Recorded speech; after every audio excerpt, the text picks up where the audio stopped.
today is a lens review day, and the lens we're going to be looking at today is this Viltrox 24mm F1.8 prime lens. And also, at the end of today's video, we are going to be having a look through the hashtag CP photos. Let's get into it.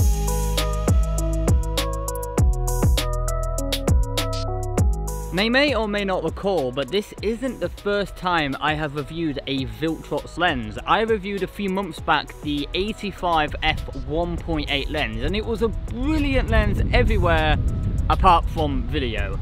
It really struggled with focus hunting, it wasn't a reliable system, and it was just wavered useless for me. So I was really interested to find out how this lens performed. Now, I knew it would perform great for photography as the 85mm lens did, but this one I was not so sure about, but we'll get into the results of how this lens performs a little bit later on. Okay, so instead of me just talking about the lens and having it in my hand, I'm going to slap it on the Sony a7R4 and see how it performs. Now, it's something really awesome about this lens as well.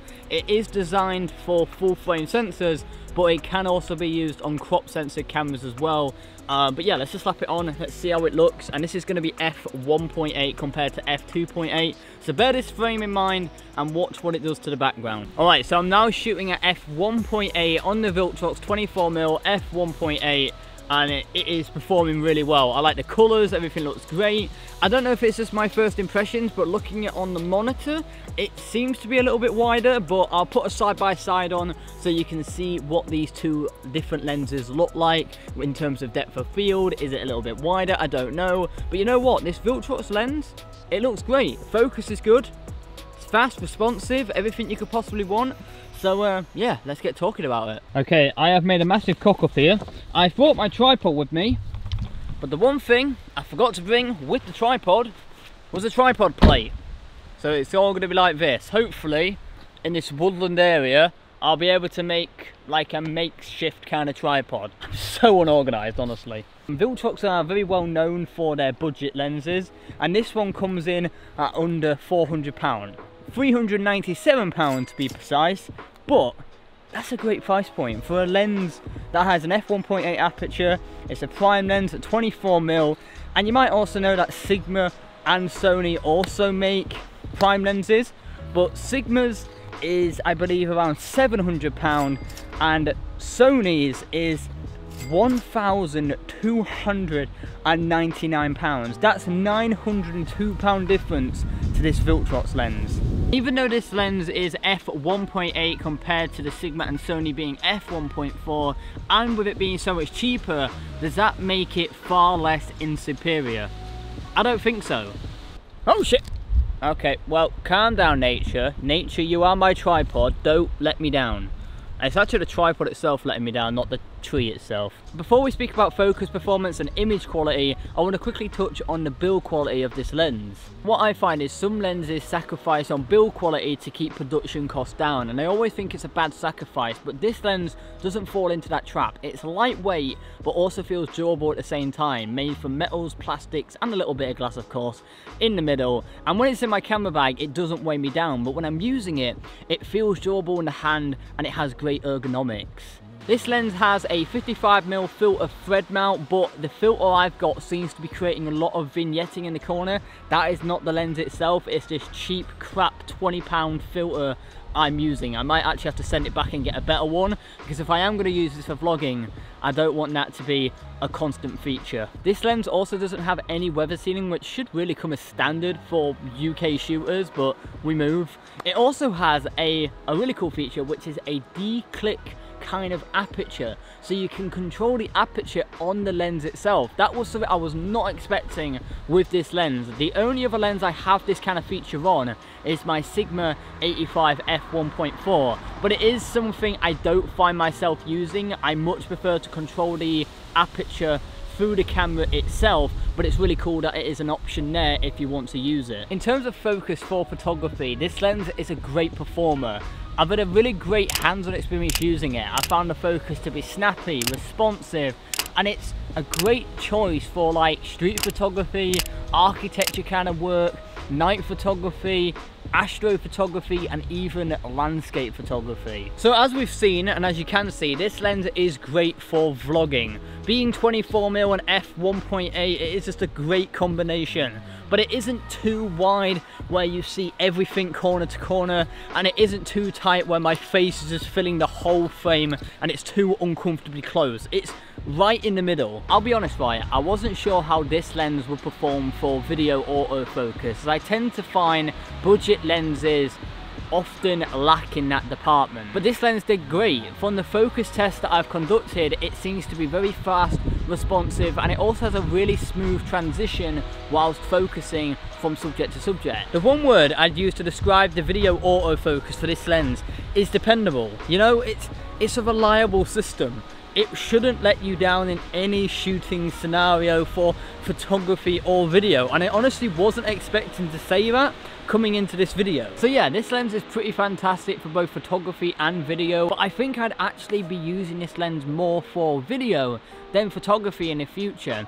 It's a great focal length of 24mm for a talking head like this for vlogging, and with that f1.8 aperture you get that superb separation between yourself and the background. But equally for photography, it has great autofocus, it's sharp, it's a great performer, and it's a lens I'd actually recommend. If you want to check it out for yourself, I have left links in the description below. And the last thing to do today before we end the video is have a look through the hashtag CP Photos.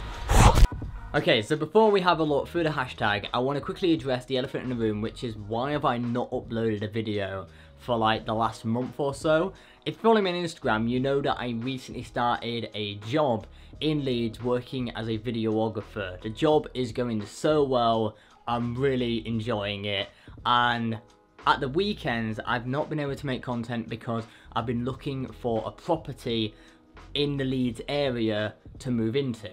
Now I am delighted to say that exactly a month today I will be moving in to an apartment. Now this apartment, guys, is amazing. I went in, put a holding deposit on it immediately because I was just like, I had to have it. It's such a vibe that I can't wait to share it with you.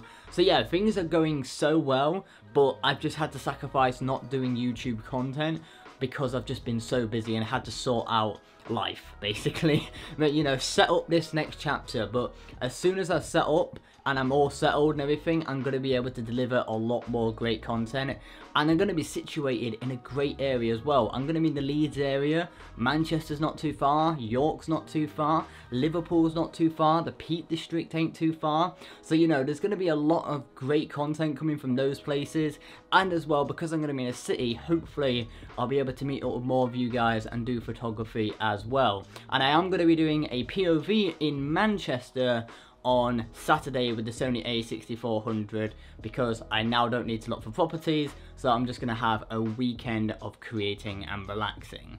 That all said and done, let's have a look through the hashtag CP Photos. Okay, I have not looked at the hashtag for a while. There are 16,400 posts on here. Oh, okay. Damn. I've been missing in action. Oh, where do I start? We're going to start right here with this shot by It's Lee and Simpson. I saw this a few days ago, and this long exposure shot, mate, you've banged it. It's perfect. That is a fantastic shot right there. I'm going to jump over to recent. Oh, that black and white photograph right there by Luke Photography. I like that. I don't know where that is, but I like the Minster in the background as well. St. Paul's Cathedral by M.K. Visuals. Always a winner right there. Nailed it. Perfect shot. We've got a real nice golden hour shot here by Visuals by Eva from Denmark. What a beautiful golden hour right there. And what a lovely peaceful beach. Like, no one on it. That is like the perfect like photo spot right there. That's great. This one right here. This like shallow depth of field and this like shrub thing. I love it. I don't know what lens you're using there to get such depth of field, but that is really nicely lit. A real great subject. This is really cool by XPLR Visuals. I need to get on some rooftops in London. If someone can hit me up on my DMs and tell me where to do it, or show me and come with me as I do it, please let me know, because I'm totally up for that. Let's climb some rooftops. I like this one, Panning Shots by Alvin.